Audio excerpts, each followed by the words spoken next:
Orang kembali di Raha Kuliner Kelas hari ini. Hari ini kita mendapatkan tamu kehormatan, Bapak Jenderal kita, anggota Dewan. Dan terima kasih sangat Jenderal berkenannya sudah hadir. Kalau sudah mau bicara, mangga bisa dibuka maskernya. Yang penting protap sudah kita laksanakan. Jenderal, jadi izin. Sebenarnya mengundang Jenderal itu begini.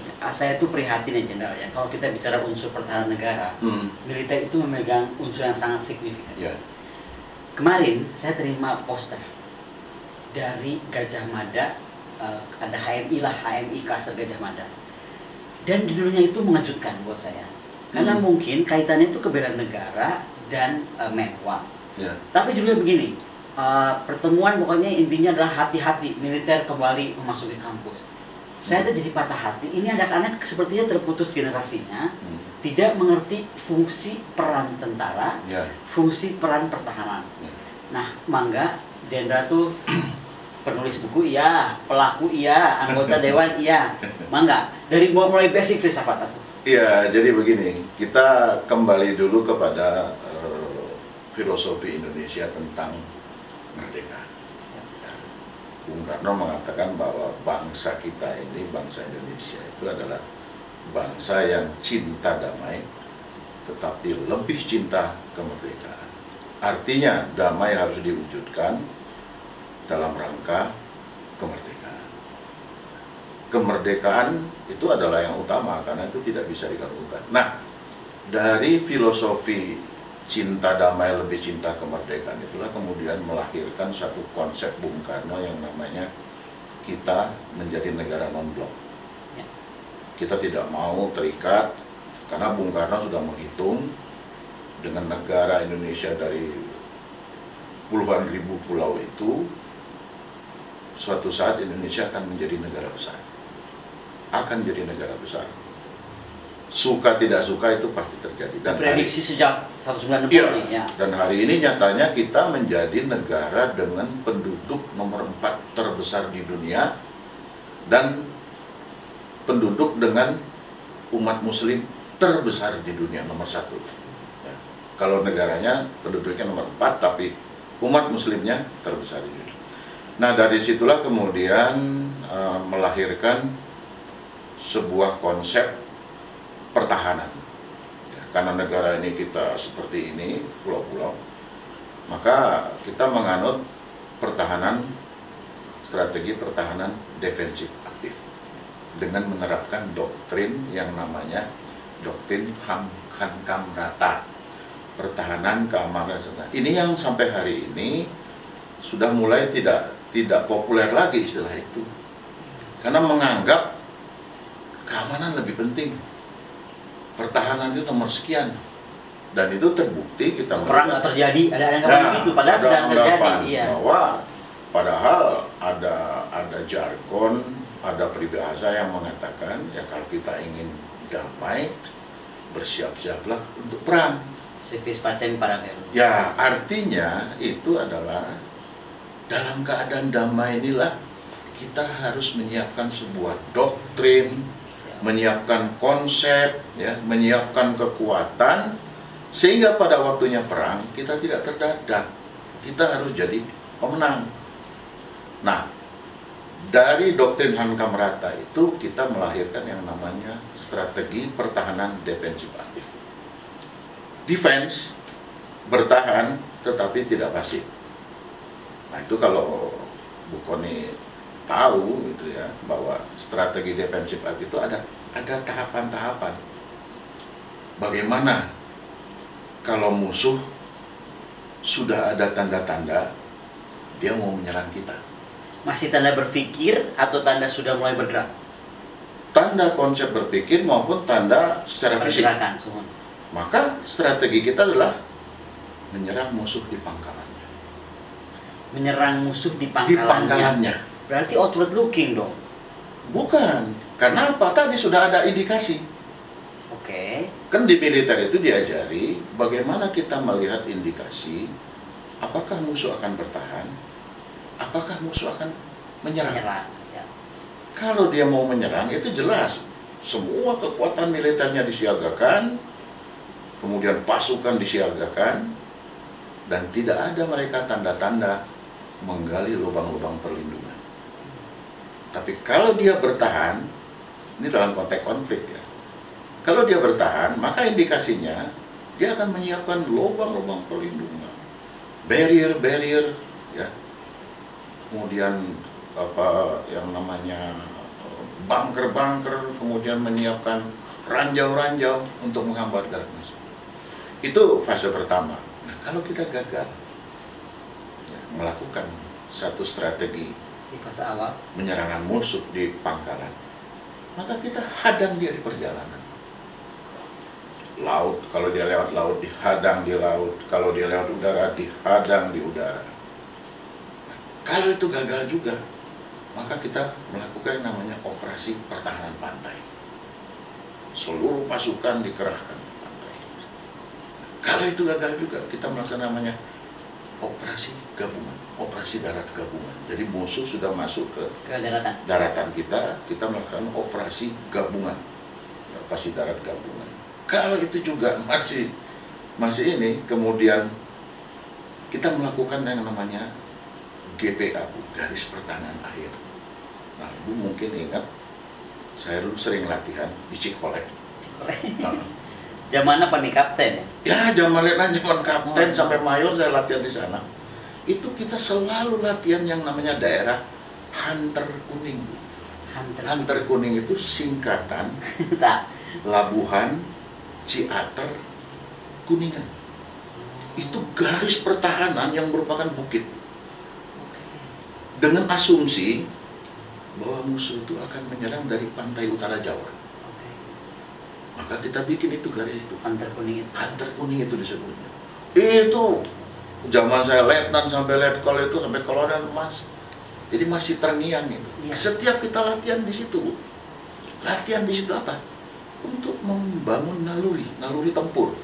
Oh, suatu saat kalau dia masuk di sini kita celahnya di sini. Kita udah hafal daerah itu. Oh, udah hafal sampai luar. Ya. Nah, itu kalau itu masih gagal juga, maka fase yang terakhir musuh menguasai seluruh wilayah atau sebagian wilayah kita yang namanya melakukan perang berlalu, dengan bahasa lain perang gerilya. Disitulah namanya perang gerilya, ketika negara ini sebagian besar atau sebagian negara ini dikuasai oleh asing. Nah, perang gerilya atau perang berlalu itu bukan berarti kita menyerah, apa? Kita konsolidasi, melihat posisi-posisi musuh di mana, sambil kita melakukan yang namanya serangan-serangan lawan gerilya dengan kekuatan-kekuatan kecil secara masif mengganggu posisi musuh, supaya musuh tidak betah dan akhirnya meninggalkan kembali. Nah, itu yang namanya kita setelah itu melakukan namanya serangan balas. Setelah kita berhasil dan itulah dalam sejarah yang terbukti ketika Jenderal Sudirman, Belanda menduduki Jogja, Jenderal Sudirman tidak mau tinggal di kota. Beliau mengatakan, Bung Karno, tidak, tempat saya adalah di tengah-tengah prajurit, dan saya akan terus berjuang sampai dengan Belanda pergi. Dan itu terbukti. Itulah sejarah perang gerilya kita yang pertama. Dan itu dipegang terus sampai sekarang. Sampai sekarang. Nah, ini harusnya fase-fase defensif aktif ini melalui doktrin Amkamrata itu harusnya terus diberikan kepada seluruh pelajar-pelajar kita, prajurit-prajurit kita, mulai dari Tamtama, Bintara, Perwira, Seskowat sampai Lemhanas. Saya di Lemhanas saja tidak terima ilmu itu. Tidak. Ya, karena di Lemhanas itu hanya belajar tentang bagaimana menganalisa masalah dengan pendekatan Astagatra. Selalu Astagatra dan Pancagatha. Apapun masalahnya selalu dilihat dari Astagatra, pisau analisisnya.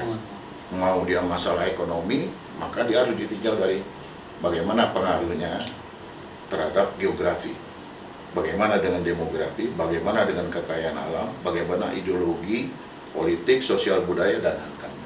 Itu namanya analisa menggunakan pisau analisis Astagatra dengan pendekatan integral komprehensif. Nah inilah dengan doktrin itu sebenarnya Hamka Merata itu, maka dengan kita mengembangkan yang namanya strategi defensif aktif. Seharusnya dengan strategi defensif aktif itu kita harus membangun tentara dengan strategi penangkalan yang tinggi. Ya. Kalau kita punya strategi penangkalan yang tinggi seperti yang sekarang dimiliki Cina, Amerika, ya, Inggris, Rusia, itu kita nggak usah capek-capek perang. Karena musuh baru lihat, waduh, Udah nggak getek. nah, ya ibarat tubuh kita lah. Kalau kita punya badan gede, kumis tebal gitu kan, Iya. naik angkutan umum orang lihat, waduh, ini gede banget badannya. Ini jangan-jangan, Jangan diganggu nih. jangan-jangan ini bosnya pencuri kan begitu. Wah, jangan coba-coba dicuri kan. Ini. Jadi dalam efek deterrent itu, strategi penangkalan itu ada 4 poin penting. Pertama, kekuatan. Kita harus punya kekuatan yang cukup.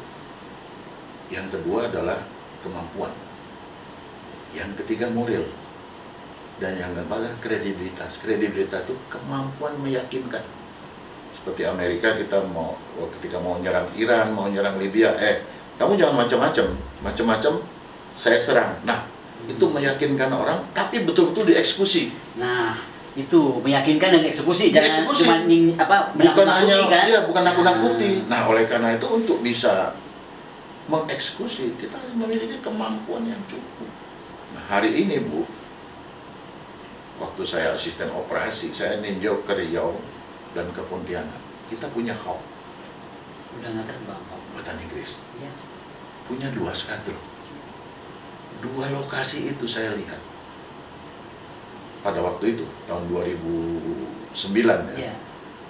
Itu yang mampu terbang cuma 2. Akibatnya di embargo. Iya. Nah, kaitan dengan embargo ini, kita harus pertama, kalau mampu kita membangun industri pertahanan strategis yang mampu memproduksi alutsista yang sulit untuk di embargo. Kedua, kalau kita belilah yang kepada negara-negara yang tidak mengenal Embargo kultur sistem. embargo, seperti Inggris, Prancis, Amerika, itu kan Rusia tidak pernah embargo. Nah, saya cerita ini ya. Kenapa sekarang Indonesia Pindad sukses memproduksi senjata SS-1. SS. Waktu itu kita membeli senjata dari Finlandia. Oke. Finlandia namanya saya kok lupa ya. FNC. Belgia, FNC, Belgia, bukan Finlandia. Nah, kemudian kita waktu itu mau memproduksi M16, tapi versi Indonesia. Kan Amerika, license. Ya. Amerika bilang boleh, tetapi bahan baku laras harus beli dari Amerika. Dia nggak mau gitu. Nggak mau, ya. Bagaimana kita di tengah jalan, Iya. mau tiba-tiba di embargo bahan baku Bahan laras? larasnya nggak ada, ya betul. Ya kan tinggal barang kelontongan aja. Kita dengan Belgia, ternyata Belgia memberi full license. Maka kita kembanglah, kita bangun SS1, dan sekarang sudah berkembang sampai dengan SS2, ya, sampai varian berapa. Sampai yang menang-menang di Ya, Australia. itu semua yang menang-menang lomba tembak kita di dunia itu semua SS1 itu, varian 2, varian 3 Ya. gitu. Nah, itu. Jadi sekali lagi memang membangun pertahanan negara itu harus dengan alutsista yang memiliki efek deterrent yang tinggi. Nah, kemudian tadi kepada strategi doktrin pertahanan merata kita tadi. Ya. Nah, tadi kaitan dengan Ibu bilang tentang bela negara. Bela negara itu tidak identik dengan kekuatan bersenjata. Karena kalau kita lihat, apa itu unsur bela negara? 1, cinta tanah air. Ya. 2, memiliki rasa kebangsaan. Ketiga, ya, meyakini akan ideologi Pancasila. Baru yang keempat, memiliki kemampuan awal bela negara. Apa itu? Ya tadi, yang 3 di atas itu tadi. Nah itu berarti dia sudah punya. Nah contoh yang paling mendasar itu saya sering cerita kalau memberi kuliah itu, kemampuan dasar bela negara yang paling dasar itu pada keluarga. Itu sebagai Ya, inti. jadi kalau seorang anak dia sudah hormat pada bapak ibunya, ya, kemudian dia sudah hormat pada bendera di sekolah, itulah yang paling mendasar dari wujud bela negara. Jadi tidak bisa bela negara diidentikan dengan suatu militerisasi atau militerisme. Hari ini kenapa Korea Selatan berhasil? Hari ini kenapa Jepang berhasil? Singapura berhasil? Karena tadi. Bedanya mereka ini mungkin mereka ada wajib militer. Menurut saya sih sebenarnya daripada kagok gitu ya, bela Betul. negara itu nggak juga kelihatan targetnya, juga range-nya, umur juga dari TK sampai berapa? 45 tahun, 50. Jadi kan agak bingung. Pertama, kenapa nggak bikin wajib militer aja? Karena perhitungan tuh penduduk pemuda Indonesia ini akan mencapai, sekarang sudah mencapai 7 juta jiwa, 7,5. Nah 7,5 itu diseriuskan kan udah jadi daripada ngacak. Betul, Nah, betul. iya, betul. Jadi intinya dalam membangun wajib militer itu dia kan siaga. Iya. Seperti di Amerika sekarang. Itu kan begitu kemarin menghadapi kerusuhan-kerusuhan, dia keluarkan. Betul. Jadi garda. Garda. Nah itu. Amerika saja sekarang sejak 9/11 itu, peristiwa 9/11. Ya, Menara Kembar itu, mereka mulai membangun mirip-mirip Kodam. Jadi semacam teritorial itu. Iya. Nah, Itu. jenderal ini kan pernah pangdam. Hmm. Nah, apalagi waktu saat Aceh lagi gawat-gawatnya. Ini kan saya tuh kadang-kadang bingung jenderal ya. Orang yang anti teritorial makin banyak. Ya. Padahal menurut saya teritorial itu kekuatan kita yang utama. Gitu. Betul. Nah, menurut jenderal, kalian jenderal pernah pangdam di Aceh saat itu, boleh nggak cerita sebenarnya apa sih fungsi utama Kodam, terus ada teritorial gitu, sampai kita bisa survive itu? Ya tadi saya kembali kepada doktrin kita Hankam Rata. Ya. Nah, untuk membangun sebuah doktrin Hankam Rata yang kuat gitu ya, yang benar-benar mampu menghadapi segala macam bentuk ancaman tadi, itu bagaimana sekarang membina rakyat? Bagaimana sekarang mengidentifikasi sumber daya alam yang ada di kita, kemudian kita bina sedemikian rupa agar tidak disalahgunakan. Nah, inilah diperlukan pembina teritorial. Diperlukan satuan teritorial. Satuan tempur itu tidak punya tidak ditugaskan untuk membina teritorial. Ya, betul. Tetapi satuan teritorial, karena dengan satuan teritorial yang paling ujung itu adalah Babinsa. Ya. Babinsa itu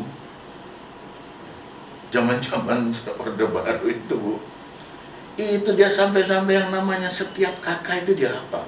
Siapa nama kepala keluarganya? Siapa nama istrinya? Berapa anaknya? Kalau dia punya hewan, dia tahu punya kambing berapa, sampai punya bebek berapa. Sampai sebegitunya. Kenapa? Karena dia tiap hari muter gitu kan. Ya, nah kita kan tahu pembinaan. Pembinaan itu kan UPK. Segala usaha, pekerjaan, dan kegiatan yang dilakukan sebelum, selama, dan sesudah perang. Itu pembinaan. Jadi salah kalau orang udahlah nanti aja deh kita bina. menjelang perang kita nggak bisa, bisa binasa kita. Iya, bukannya bina binasa. Ya, jadi itu bagaimana sebelum perang kita menyiapkan rakyat. Tadi bela negara itu kita sadarkan, kita ini negara besar. Kalau bukan kamu, siapa lagi yang membela negara ini gitu loh. Kita punya kultur segala macam, sumber daya alam. Nah itu, sehingga begitu terjadi perang, dia benar-benar mati hidup membela negaranya. Jangan sampai terjadi, saya sering berseloroh, jangan sampai terjadi, ya, kita lihat situasi seperti ini. Ketika waktunya kita membela negara, terjadi serangan dari luar,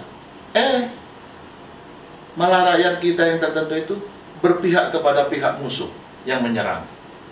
Ini kan bahaya ini. Nah ini kayak kejadian patok-patok bergeser itu ya jangan sampai terjadi. Oleh karena itu perlu dibangun dari sekarang, sehingga waktunya ya, kita kan memikir yang paling ekstrim lah ya. Kenapa? Tentara itu disiapkan untuk menghadapi keadaan krisis, bukan untuk menghadapi keadaan damai. Nah, tapi kembali nih Jenderal soal teritorial. Sekarang teritorial makin dipinggirkan. Tapi saya melihat malah polisi itu Polda itu di semua provinsi loh. Ya. Sementara Pak Kodam tidak kan. Kemudian polisi pun sudah punya apa tuh namanya? Kamtipmas. Babin Kamtipmas. Kamtipmas kan. Itu kan artinya menurut saya sudah diambil sebenarnya ide atau konsep teritorial gitu. Betul. Betul nggak? Ya. Sementara kalau tentaranya kok malah semakin step menjauh gitu. Ya, Nah, terjadi apa yang terjadi? Penurunan. Penurunan. Nah, jadi sebenarnya kehadiran Babin Kamtipmas nggak masalah. Iya, mendukung Ya, sebenarnya. kan? kenapa? Dia pendekatannya hukum. Jadi dia bagaimana membangun budaya hukum di tengah Di masyarakat. tengah masyarakat. Itu sebenarnya pendekatannya hukum, bukan yang lain-lain. Oh, Tapi kalau Babinsa itu bagaimana menyiapkan rakyat, membina tentang kesadaran bela negara.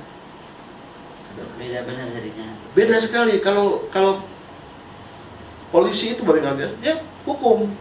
Misalnya dia ajari, Bu, kalau ada masalah, Pak, kalau ada masalah, Bapak nangkap orang, maka minimal Bapak membawa orang ke polisi itu minimal satu, dia terbukti tertangkap tangan, sedang melakukan tindak kriminal. Dua, ada saksi. Dan yang ketiga ada barang bukti. Nah kalau ini tiga ini, salah satunya atau semuanya tidak terpenuhi, maka jangan salahkan kami dari Polsek itu melepaskan tahanan yang Bapak Ibu kasih itu. Karena tadi urutan itu nggak Nah, karena tidak terpenuhi unsur-unsur hukumnya. hanya Nggak berarti bisa. hukum saja. Nah, sebenarnya ke sana Bu pendekatan Babin Kamtipmas. Nah, tapi saya begini, Jenderal, kalau saya perhatikan kan teritorial ini mulai mundur atau mulai dipinggirkan tuh ide-ide waktu kita mereformasi tahun 98. Ya. Malah ada kodam-kodam ditutup kan? Nah, kenapa selama perjalanan itu tidak dilihat bahwa oh ternyata saat teritorial itu hilang atau kodam-kodam sekian ditutup, tadi rasa bela negara, Ya. rasa sisahan Kamrata kita menurun. Kenapa nggak cepat dibangun lagi kan Jenderal di Komisi 1? Iya, saya bolak-balik di Komisi 1 mengatakan tidak bisa. Bintar itu kebutuhan mutlak dalam pertahanan negara, Siap. bukan aksesoris dia, Nah, itu. bukan bagian yang pelengkap. Dia kebutuhan mutlak, saya bilang, pembinaan teritorial itu. Maka dia harus disiapkan. Nah, sedangkan operasionalnya menurut saya Bu, kembali kepada kebijakan pimpinan TNI dan Kalau pimpinan operasional. Angkatan Darat, kan begitu. Ya jadi kita dulu ada sekolah, kita punya pusdik teritorial di Cimahi. Ya di situ ada kursus, ada Babinsa, ada kursus dan Ramil, ada Susdandim, sampai dengan kursus komandan korem saya alami itu. Oh, Saya kan belum jadi dandan kursus komandan korem dulu. berapa lama itu? Kira-kira 3 bulanan ya, 3 3 bulan 4 bulan. Dan di asrama juga kan? Dia samakan. Oh, Itu lah kita diajari doktrin Kamrata itu kan begitu. Nah, sekarang coba kita lihat aplikasinya. Begitu lemahnya doktrin Kamrata ini. Maka aplikasi yang berkaitan dengan pemerintahan daerah itu apa itu? RUTR. Kita Koter itu mulai dari Kodim sampai dengan Kodam itu membuat yang namanya Rencana Umum Tata Ruang Pertahanan RUTR. Sementara pemerintah daerah membangun yang namanya Rencana Umum Tata Ruang Pembangunan. Ini seharusnya Sejalan. sinkron. Iya, sebangsa. Tapi yang tidak, contoh, kalau Kodam sudah mengidentifikasi tadi yang saya bilang, Hunter Kuning, maka wilayah Hunter Kuning itu tidak boleh diutak-atik untuk kepentingan ekonomi. Kecuali hal yang sangat prinsip betul, misalnya itu ada tambang minyak, tambang emas. Ya. Nah, Infrastruktur. itu dari kacamata RUTR pertahanan sangat salah. Kenapa? Itu begitu jatuh satu bom, selesai semua. semua. Kena, iya betul. Harusnya gudang dolok tidak di situ. Gudang dolok ambil di Tempat luar, terpisah. Ya. sehingga terjadilah namanya gerakan ekonomi. Terjadilah banyak angkutan dari pelabuhan menuju gudang dolok. Bukan semua Di situ. Ya. Sehingga terjadi crowded begitu. Yang kedua juga dalam pembangunan jalan-jalan tol. Saya ingat zaman Pak Harto. Ibu kalau perhatikan jalan tol Jagorawi. Tadi saya sempat, jadi sambil mau ke Bukoan itu saya lihat lagi, saya ingat betul. Saya lihat, oh masih ada. jalan tol Jagorawi itu Bu, antara kilometer 19 sampai 24 itu disiapkan oleh Pak Harto untuk runway darurat. Oh, untuk pesawat tempur. Betul. Oh. Jadi di itu tidak boleh dibangun apapun. Kosong. Sekarang masih? Saya lihat masih tadi. Alhamdulillah. Masih. Malah tadi yang saya lihat yang kosong itu mulai 23 sampai 26 itu kosong Bu. Nggak ada tiang-tiang di tengah itu. Berarti memang masih konsepnya masih dipegang. Itu contoh. Harusnya di jalan tol yang lagi dibangun sekarang Betul. juga demikian ya. Itu contoh pembangunan terpadu, ya, memadukan antara RUTR pertahanan dengan RUTR ekonomi. Karena itu kan saling mendukung. Mana ada bisa pembangunan kalau tidak ada keamanan negara? Vice versa ya. Nah, keamanan negara itu dibangun dengan satu sistem pertahanan. Nah, kalau tentaranya kuat, kalau alutsistanya bagus, memiliki kemampuan efek deteran yang tinggi. Udah. Dulu tahun 80, kita tentara terkuat di ASEAN. 80 tentara terkuat, 60 terkuat di bumi bagian selatan. Coba. Jadi kita tuh sebenarnya mengalami degradasi yang sangat parah. Dari terkuat di bumi bagian selatan, terkuat di ASEAN. Sekarang yang pada agak marah, tapi padahal maksud saya nggak begitu. Saya bilang Kopassus. Ya. Kopassus itu kan ketika Pak Tiasa bikin statement itu kan saya langsung ukur dong. Hari ini Kopassus nomor berapa di dunia gitu. Nah, kalau jawabannya dari Mbah Google yang pertama dari Mbah Google, terus nanti saya cari ke yang sumber-sumber lain, tapi bermainnya di sekitar angka 16 besar, 20 besar pun nggak ada. Itu kan mengejutkan gitu. Betul. Nah, jadi ada degradasi, saya nggak melihatnya Kopassus ya, tapi maksudnya seluruh TNI-nya. Tapi saya boleh tanya nggak begini, Jenderal? Tadi Jenderal bilang kalau konsepnya itu menyerang pangkalan musuh, ya kan? Dengan sekarang masuknya Cina misalnya sembarangan ke Cina Selatan, atau misalnya pelanggaran di Indonesia Timur dari kawan kita di selatan itu, pelanggaran udara besar-besaran tuh. Kalau kita lihat Somlaki, radarnya, nah berarti kita belum punya kemampuan menangkal ke tempat lawan. Memang faktanya begitu. Karena kita terjadi degradasi jumlah alutsista kita. Degradasi jumlah. Bukannya meningkat, tetapi terjadi penurunan. Hari ini anggaran pertahanan kita hanya sekitar 107 triliun. Hampir sama dengan anggaran Polri juga 107 triliun. Tapi dia sendirian. Dia sendiri. Kita 5. Mestinya kita minimal kali 5 kan? Iya, nah, kita kalau bicara anggaran pertahanan dikaitkan dengan idealisme pertahanan negara.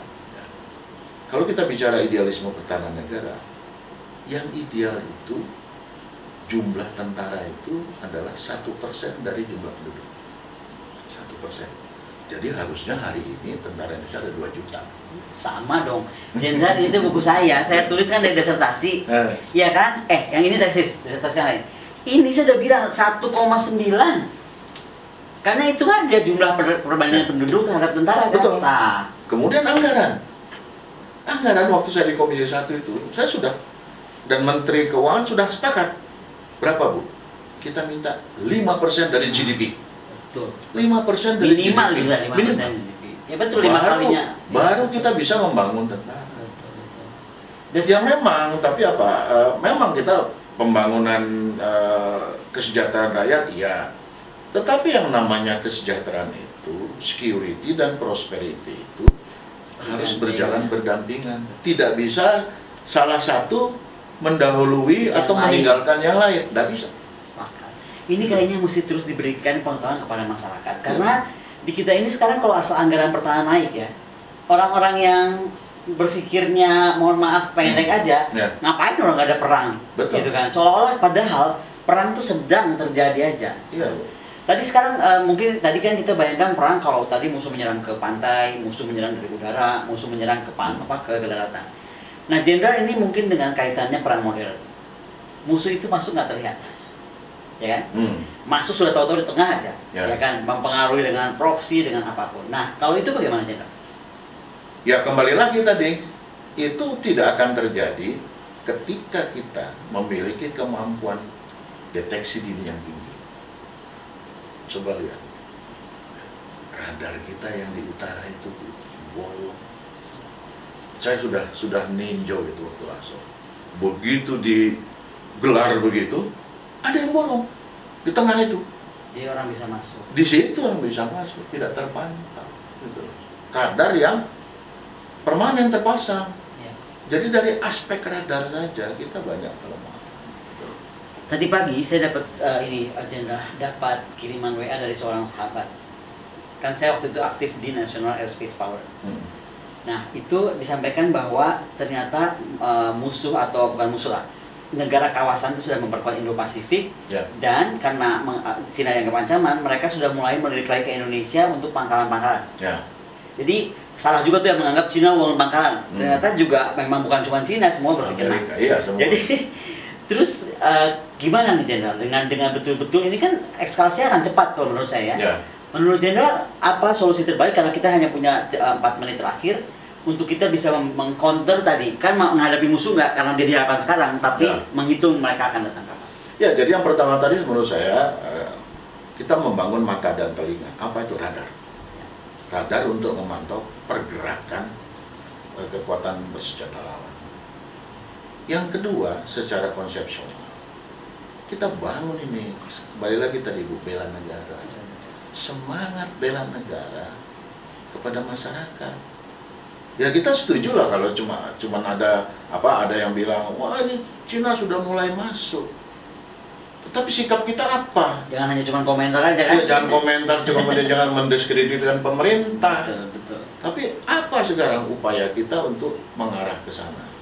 Jadi menurut saya kembali lagi pembangunan pembinaan teritori harus, dan kuncinya hanya di kepala staf. Sekarang bagaimana kita membuat latihan-latihan? Sekarang itu Bu, udah nggak ada lagi yang namanya latihan posko 1, kodim ini kan. Udah hilang jadwal. Padahal itu fungsinya untuk Melatih. semua area Ya, dia bertugas. sekaligus mengecek selama ini Babinsa dan Ramil, Kodim, Korem itu bekerja tidak begitu. Diceknya pada saat latihan posko 1. Udah di posko itu, latihan-latihan posko itu. Di situ kan dibikin skenario. Ya. Skenario cara bertindak 1, 2, dan 3. Nah, kita melihat apa keputusan mereka. Nah, kalau mereka cerdas, benar keputusannya, berarti selama ini mereka melakukan pembinaan. Siap. Kalau tidak, Berarti something wrong. jadi menurut saya kembali lagi pembinaan teritorial ini harus dihidupkan kembali. Kemudian kita sudah membangun Kogab Wilhan sekarang.